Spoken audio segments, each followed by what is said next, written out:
কয়েকদিন আগে গুগল ড্রাইভে রিচার্জ করতে গিয়ে খেয়াল করলাম এই যে আমরা কোথাও ঘুরতে গেলে এত এত ফটো তুলি, জায়গাটা নিজের চোখে দেখার চেয়েও মোবাইলে তুলে রাখতে বেশি সময় খরচ করি, কিন্তু আদৌ কি সত্যি সেই ফটোগুলো আমরা সময় বের করে দেখি?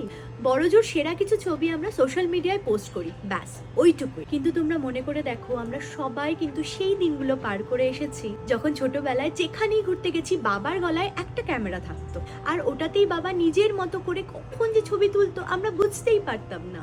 আর বেশ কিছুদিন পরে বাবা যখন ছবিগুলো ওয়াশ করে একটা অ্যালবামে সাজিয়ে নিয়ে আসতো, আমরা যে কতবার ফটোগুলো দেখে সেই ঘোড়াটাকে রিভিজিট করতাম। আর শুধু নিজেরা না, বাড়িতে কেউ ঘুরতে এলে অ্যালবামের ফটোগুলো তারাও আনন্দের সঙ্গে দেখতো আর খুশি হতো। আর এখন আমাদের ড্রাইভ ভর্তি হাজার হাজার ছবি আছে ঠিকই, কিন্তু সেগুলো ডেটা হয়ে গেছে। আগে ছবি কম ছিল কিন্তু অনুভূতিটা ছিল অনেক বেশি, আর এখন ছবি অনেক কিন্তু সেই ছবিকে ঘিরে থাকা গল্পগুলো বড্ড কম, তাই না?